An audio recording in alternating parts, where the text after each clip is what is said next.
todo está consumado. E inclinando la cabeza, entregó su espíritu. El cielo se abre, la tierra se estremece, la victoria de la vida sobre la muerte ya se ha realizado. La humanidad ha sido redimida por la sangre de Cristo. Ilustrísimo y reverendísimo señor deán de la concatedral, del Cabildo, párroco de la concatedral, querido don Ramón. Querido presidente de la Junta Mayor de Hermandades y Cofradías, Roberto, excelentísima señora doña Asunción Sánchez Corrales, ilustrísimos señores concejales del excelentísimo Ayuntamiento de Alicante, Partido Popular, Partido Socialista, Ciudadanos, hermanos mayores de las distintas hermandades y cofradías de Alicante, Junta Mayor, Consejo, señor Intendente Principal de la Policía Local de Alicante, cofrades de Alicante, señoras y señores, amigos todos, bienvenidos.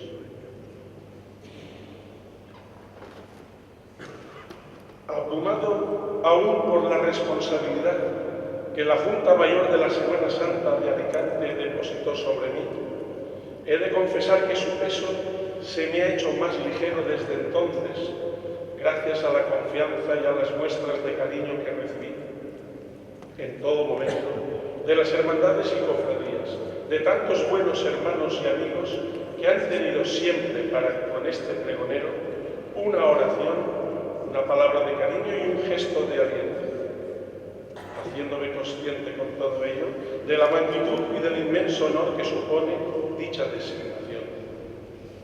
He de confesarles que a lo largo de mi vida he tenido muchas intervenciones públicas, pero la más ilusionante y la que me ha generado más responsabilidad y preocupación en su elaboración ha sido esta.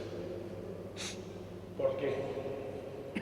Porque es una oportunidad única en manifestar mi fe en público y quizás con ello provocar una reflexión interna a todos vosotros sobre lo que significa la misma y cómo nos ayuda en nuestra vida diaria. Esta confianza y este cariño son los que me han llevado desde vuestra mano firme hasta este atril en esta tarde al principio de la Santa Cuaresma. Por todo ello, en retorno a tanta delicadeza y afecto, mis primeras palabras deben de ser necesariamente testimonio público de gratitud. El pregonero es una caña seca puesta a orilla del camino, que si el viento no la mueve, siempre está quieta, es su destino. En sus embates el viento hace latir su corazón, le da vida y movimiento, y es quien le presta su voz. Señor, tú eres mi viento, tú eres mi respiración, y en este momento lo que más quiero es ser de verdad tu pregonero. Es para mí una satisfacción el encontrarme de nuevo entre vosotros, hoy y ahora, levantando el telón cofradiero ante las fechas solemnes de la Semana Santa, semana grande en la que el mundo cristiano conmemora la pasión y muerte de nuestro Señor Jesucristo y celebra su gloriosa resurrección.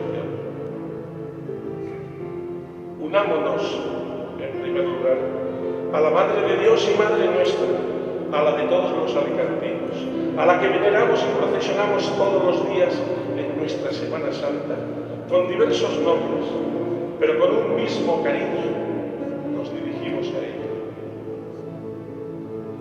Traigo, Madre, un cantar con la ilusión de consolar tu llanto, pero todo fue en vano. Te encontré llorando, llorando te dejé y te vuelvo a encontrar anegada en llanto.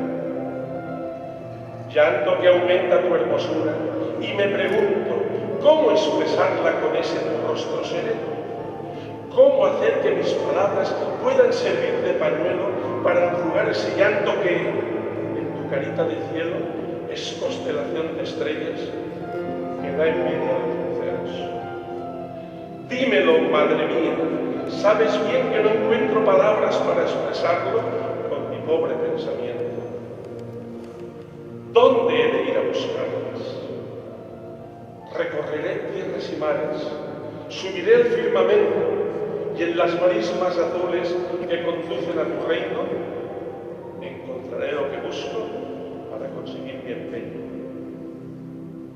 Cantarte eternamente fue y será siempre mi anhelo. Te seguiré cantando incluso después de muerto. Mi lengua muerta en la boca, una oración de silencios, hecha canción y piropo en el eco de mis versos.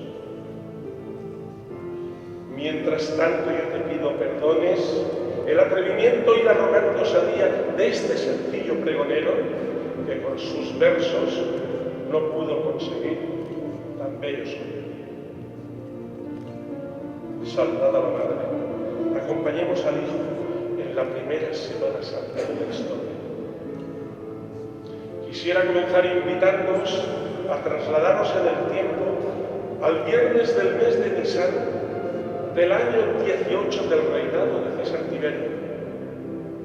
El sol luce esplendoroso, las calles de Jerusalén huyen jubilosas con el ir y venir de sus gentes y de los forasteros llegados para celebrar la Pascua. De las chimeneas de las casas se escapa el humo de los hornos donde se cuecen los panes ácimos, con cuyo característico aroma se va llenando el ambiente. En las terrazas cuelgan las pieles de los corderos sacrificados en el templo y que constituirán el plato fuerte de la cena pascual. Dentro de las casas, las mujeres se afanan en aderezar los manjares y los hombres acarrean cántaros de agua para las abluciones y trasiegan el vino para la cena. Mientras los niños se entretienen en limpiar las hierbas amargas que, una vez aderezadas, recordarán con su amargo sabor los años del cautiverio de Egipto. En el templo, el ir y venir de las gentes pone la nota colorista de los pórticos, mientras los guardias por las murallas, tratando de detectar cualquier incidente o alboroto, en el pacífico deambular de sus habitantes. Son las 10 de la mañana.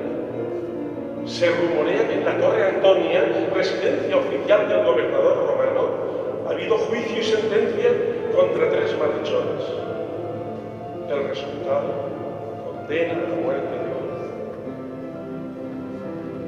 Esta sentencia hubiera pasado desapercibida en un día normal, pero en vísperas de la Pascua hace que algunos judíos muestren su desaprobación. Del patio de la fortaleza ha salido el cortejo de los condenados. Lo abre un tribuno a caballo, al que siguen varios soldados a pie, escoltando a los reos que cargan los travesaños en los que, una vez clavados por las muñecas, serán izados sobre los estipes en el monte Calvario. La comitiva se dirige dando un rodeo hacia la puerta judiciaria o de Efraín, pasando por las calles más concurridas para que el pueblo pueda ver a los condenados y su castigo sirva de ejemplo. Las calles estrechas se van llenando de gente, una gente a veces vociferante contra los reos y otra contra los romanos, no por estar en contra de la sentencia, sino por su presencia en tierras israelitas.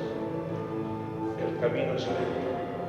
Los condenados son 3, 2 ladrones y asesinos, y el otro, un hombre carismático para algunos y desconocido para otros, y que el único crimen ha sido proclamarse rey de los judíos y nada más y nada menos que hijo de Dios. Blasfemia esta que le ha hecho merecedor de la pena de muerte, según la ley judaica. Pena de muerte que ha sido confirmada por el gobernador romano. Los reos se llaman Dimas, Gestas y Jesús. Este último ha sido azotado con anterioridad. De su frente brotan hilos de sangre provocados por una corona de punzantes espinas que a modo de burla le pusieron los soldados en el pretorio. De su cuello cuelga una tablilla escrita con el motivo de su condena. El condenado camina lentamente, jadeando, y apenas si tiene fuerzas para sostener el madero. Se comenta que fue detenido la noche anterior, traicionado por uno de sus discípulos y que, en casa de los sumos sacerdotes, sufrió toda clase de vejaciones. La gente se agolpa a su paso, y al paso de la comitiva, que a duras penas puede abrirse, el mismo paso por las calles. De pronto, el murmullo arrecia cuando el reo principal, el impostor, da un traspié y cae al suelo. Los soldados le levantan y le ayudan a colocarse el madero sobre los hombros, mientras unas mujeres compasivas sollozan a su paso. Más adelante, Jesús vuelve a beber y ante su andar vacilante y el estado de agotamiento, el tribuno llama a un agricultor que venía del campo y le obliga a cargar con el madero. Este hombre llamado Simón, natural de Cirene, asombrado por el aspecto del condenado y ante la orden del romano, mira compasivo al mártir y, cargando con el travesaño, le sigue entre los verdugos que, en bolsas de cuero, llevan los instrumentos para la ejecución. Una vez llegados a la puerta de Efraín, parte del populacho vuelve a su quehacer cotidiano y solo algunos, los más desocupados, deciden seguir la comitiva junto a los sacerdotes y algunos miembros del Sanedrín, principales instigadores de la conjura para matar al Nazareno. Serían más o menos las 11:30 de la mañana, cerca de la hora sexta. Así sería más o menos el lento caminar de Cristo por la calle de la Amargura. Pasaje evangélico que los evangelistas relatan de forma escueta, reflejando solo el encuentro con las piadosas mujeres y el Cirineo. En cuanto al encuentro con la mujer Verónica, solo la piedad cristiana lo contempla en una de las estaciones del Vía Crucis. Esta mujer piadosa y misericordiosa, desafiando la autoridad romana, enjuga el rostro del condenado, siendo premiada por la imagen del Redentor. Cuánto amor para con nosotros los alicantinos y cuánta misericordia de Dios por hacer morada en Alicante, tocándonos el corazón y haciéndonos vibrar llenos de amor. Faz divina misericordia. La tradición le coloca en la Vía Dolorosa y así lo llevamos celebrando hace ya más de 2000 años. Los mismos que Cristo sigue con la cruz a cuestas, una cruz que ya no es de oprobios ni de afrentas, sino una cruz sublimada, gloriosa por él mismo, una cruz que nuestros pecados colocaron sobre sus hombros y que, en vez de rechazarla, la aceptó voluntariamente. Es más, se ofreció para ello y enseñarnos cómo hay que llevarlo, con dignidad y sin pedir nada a cambio. Mientras nosotros, que también llevamos nuestra propia cruz, lo hacemos a regañadientos, y muy pocos con humildad y mansedumbre como él. Porque debemos reconocer que hoy día, en este mundo que nos ha tocado vivir, hay infinidad de Cristos que andan su vida como una auténtica calle de la amargura, cargado con las cruces del paro, de la marginación, del hambre, de la maledicencia, de enfermedades incurables, de la droga, de la impasibilidad de los demás, como aquellos espectadores de las calles de Jerusalén aquella mañana del primer Viernes Santo de la historia. Hay estos Cristos que llevan sus cruces calladamente, estos Cristos de hoy que no encuentran el consuelo de un Cirineo que en su camino les alivie de su carga, pero sí encuentran el pantallazo de la indiferencia. Junto a estos hombres, abrumados por el peso de sus cruces, están también las mujeres que por la sola condición de ser mujeres cargan con el peso de muchas cruces, tanto dentro de su vida como dentro de su hogar. Esas mujeres maltratadas sin sentido alguno y que sufren calladamente su valle de la amargura.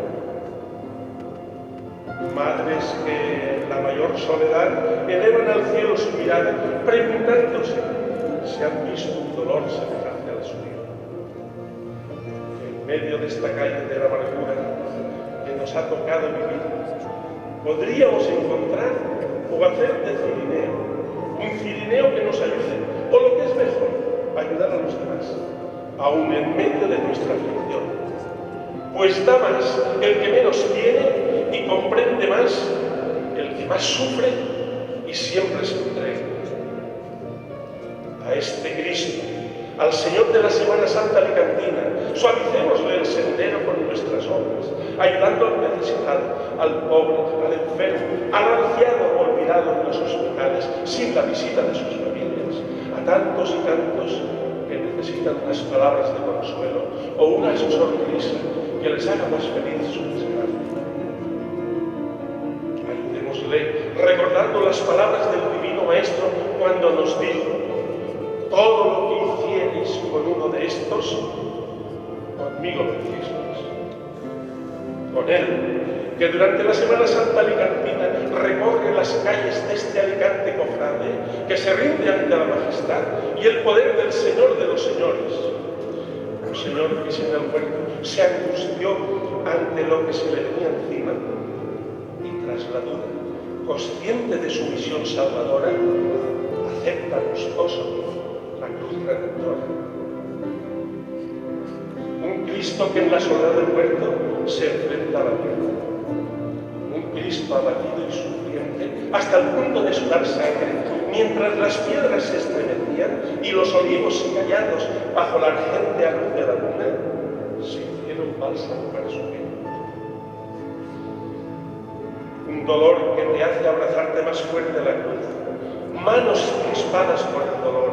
¡Ay, esas manos que hicieron el mundo, esas manos que bendijeron a los niños, manos que sanaron enfermos, esas manos que partieron el pan en el cenáculo, esas manos que se abrazan a la cruz aceptando por nosotros lo que nosotros no somos capaces de aceptar, ni por Él ni por nadie.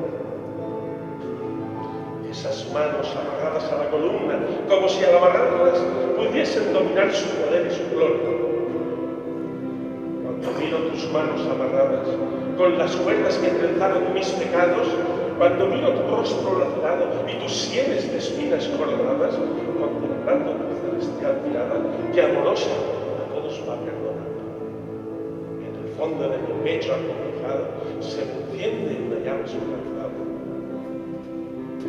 Porque sé, Señor, que tu ternura hacia el hombre te hizo víctima propiciatoria y cargando por la cruz, por la vía de la amargura, alcanzaste del Calvario la victoria para dar al pecador vida segura, abriéndole las puertas de la gloria. El Calvario es el lugar de la tragedia de un Dios que, haciéndose hombre, asume la finitud humana hasta el punto de hacer experiencia en sí mismo del sufrimiento más terrible, de la máxima soledad, del agotamiento físico y de la oscuridad espiritual. Y sin embargo, su rostro ensangrentado sigue siendo imagen del Dios invisible que ofrece su compasión a todos los seres humanos.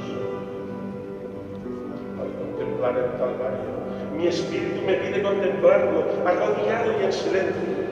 Es la actitud que procede ante el misterio de la muerte de Jesús en la cruz, ante la santidad de Dios, que en su designio de amor ha querido que la cruz tuviera un lugar central en la humanidad. Ante la crueldad del sufrimiento del Señor, ante la magnitud del sufrimiento del mundo, un sufrimiento que Jesús ha asumido, y ante el hecho de que la cruz de Jesús es para nuestra salvación. El alcance de todo esto escapa a nuestra comprensión, pero intuimos el gran misterio de amor.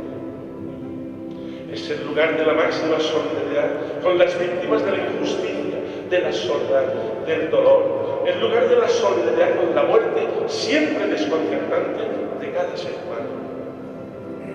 Veo a Jesús humillado y con el sufrimiento terrible, físico y espiritual, pero también veo a Jesús sereno, esperanzado, abandonado, confiado, en paz y salvación. Con estas dos visiones podemos entender algo del misterio del Viernes Santo, porque nos damos cuenta del sentido que le da Cristo y cómo lo vive. Captamos su alcance salvador y la grandeza del amor de Dios que se da en la cruz. Gracias a Él, la cruz se convierte para el creyente en un árbol frondoso de vida del Espíritu, el lugar máximo de la donación de Dios Trinidad en la humanidad. En el misterio de la cruz veo cómo es Dios y quién es el ser humano y qué valor tiene cada persona, con su fragilidad y su pecado a los ojos de Dios. Mis ojos se centran en la cruz, pero no en un objeto material, sino en aquel que murió en ella. Sé que la cruz es un signo habitual en mi vida. Sé que tristemente hasta llego a acostumbrarme, aunque no por eso deja de ser dura. El paso por la cruz es siempre doloroso, lo sé por experiencia. Parece que todo se resquebraja, te rompe el dolor, tienes dudas, quieres abandonar, buscas de cualquier manera el confort espiritual y no encuentras nada.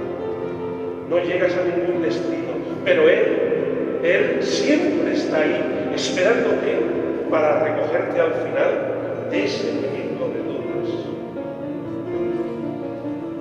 La cruz sola no tiene sentido. Lo que da sentido a la cruz es el crucificado. El Calvario es la respuesta de Dios a todo el sufrimiento del mundo. El madero inflamante que sostiene al crucificado se ha convertido en árbol de la vida que se eleva hasta el cielo a favor de la humanidad. Es el lugar de la esperanza y lo es también para mi situación personal, a menudo marcada por diversas formas de oscuridad y de sufrimiento. Lugar de la solidaridad, lugar de la tragedia, lugar del perdón y de la vida, lugar de la esperanza. Pero para que el Calvario sea eso, realmente tenemos que hacer el esfuerzo de subir hasta aquí. Es inevitable preguntarse, ¿por qué sucedió todo esto? ¿Por qué murió Jesús en la cruz de esta manera tan cruel? ¿Qué significado tiene todo esto? ¿Qué tiene esto que ver con mi vida? Cristo se me revela como Dios que ha seguido al hombre hasta el reino del abandono y de la nada maligna. Dios no se limitó simplemente a dirigirle una mirada de amor compasivo. No se limitó a llamarle y a traerle, sino que descendió personalmente a las tinieblas. El Señor en la cruz, sin tener culpa, cargó con la culpabilidad de todos. Jesucristo quiso someterse por amor, con plena conciencia, con entera libertad y con un corazón humano y sensible, aquella caída del hombre en el abismo de la nada, consecuencia de su rebelión contra Dios y que solo podía llevarle a la desesperación y al aniquilamiento. En ese aniquilamiento del pecado entró Jesús y entró hasta sus abismos más profundos, hasta el punto de llegar a gritar desde la cruz: Dios mío, ¿por qué me has abandonado? El Hijo amado del Padre llegó hasta los abismos más profundos del mal para sanar el mal en su raíz, para sacar a los hombres de ese abismo en el que se habían metido y devolverles su auténtica dignidad. Jesucristo en la cruz, desde que Jesús ha muerto en la cruz, todo empieza a ser nuevamente verdadero y la realidad adquiere sus auténticas dimensiones. En la cruz ha sido aniquilada la mentira. Si alguien nos preguntara, ¿qué es seguro? Tan seguro que podamos entregarnos a ello a ciegas, nuestra respuesta será siempre: lo único seguro es el amor de Jesucristo. Si buscamos el porqué de la muerte de Cristo, solo lo encontraremos en un por quién, por nosotros. Y así miro a Jesús y resuena en mí su pregunta: ¿a quién buscáis? La misma pregunta que hizo en el huerto de Getsemaní, os la hago yo a vosotros. ¿A quién buscas? Deseo que mi respuesta y la vuestra sea también la misma que en el huerto de los olivos. A Jesús el Nazareno. Hoy buscamos a Jesús. Buscamos a aquel que anuncia el reino de Dios, al que realiza signos que hacen presente un mundo nuevo, al que habla con autoridad, al que se acerca al hombre para sanar sus heridas y aliviarlo en sus fatigas. Buscamos al Jesús de las bienaventuranzas y al del monte Tabor. Y Jesús nos sigue contestando: yo soy, os he dicho que yo soy. Ese Jesús que buscamos es el que contemplamos en la pasión, sin figura, sin belleza, aquel que desfigurado no parecía hombre ni tenía aspecto humano. La cruz no es un fracaso, es verdad. La cruz no es un fracaso, porque el que ama nunca fracasa. Jesús no ha fracasado porque ha amado. El amor ha vencido al odio. En la cruz Cristo ha roto el muro del odio que separa a los hombres. Solo fracasa el que no ama, el que odia a su hermano. La cruz nos enseña cómo hemos de amar, porque ella es escuela del verdadero amor. La cruz, signo del amor entregado. Ahora bien, profundizando un poco más, hemos de decir que ese Cristo muerto y resucitado que sacamos en procesión por nuestras calles de Alicante, lo tenemos vivo en cada Eucaristía. No por nada decimos al terminar la consagración: anunciamos tu muerte, proclamamos tu resurrección. La Eucaristía es el memorial, la presencia real, aunque bajo el signo del pan y del vino, de la muerte y resurrección del Señor. En cada Santa Misa hacemos presente al que padeció, murió y resucitó por nosotros y por el mundo entero. Qué importante es participar en la Eucaristía siempre, siempre, pero en especial en estos días santos. A la luz de la fe, la pasión, muerte y resurrección de Cristo nos dice que la última palabra en la historia de la humanidad no la tiene el odio sino el amor, no la tiene la muerte sino la vida. Cristo venció en el árbol de la cruz a pesar de su aparente fracaso y venció porque resucitó. No nos quedemos en una Semana Santa que termina el Viernes Santo. Vivamos en la seguridad del triunfo de la resurrección. Cristo resucitó y vive eternamente con nosotros. Nos lo canta la liturgia. Y digamos a todos que la vida tiene sentido, que merece la pena seguir luchando y creyendo en Dios y también en los hombres, a pesar de tanta miseria, egoísmo, frialdad y oposición como encontramos. Creamos firmemente que el dolor abrazado con amor es la clave de la redención y de la transformación de la humanidad. Que no nos suceda como a Pedro y a los apóstoles, que no entendían cómo Cristo pudiera redimir al mundo desde la cruz y la humillación. Un día lo sabremos.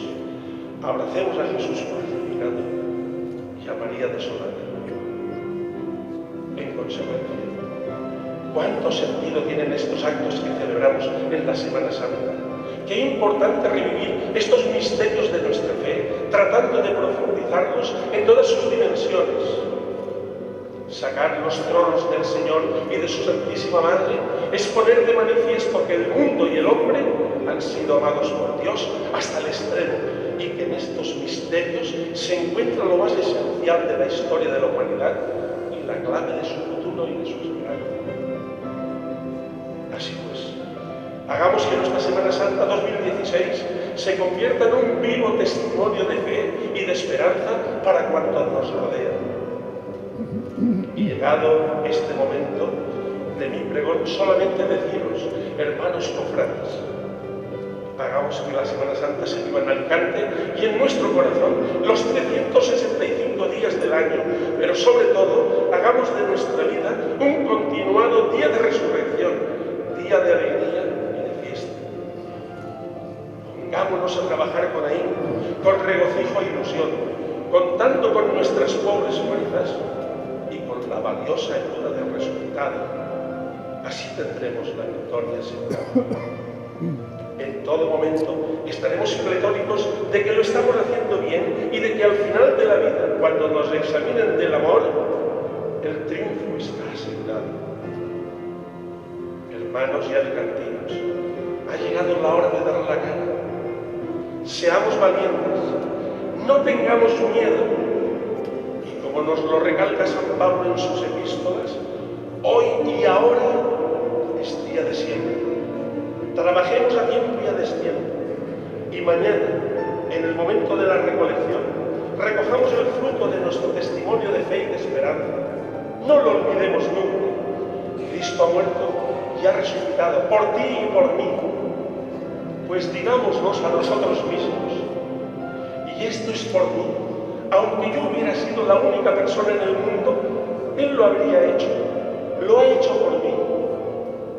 Besemos al crucificado y digamos, por mí, gracias Jesús, por mí. Que Dios te bendiga.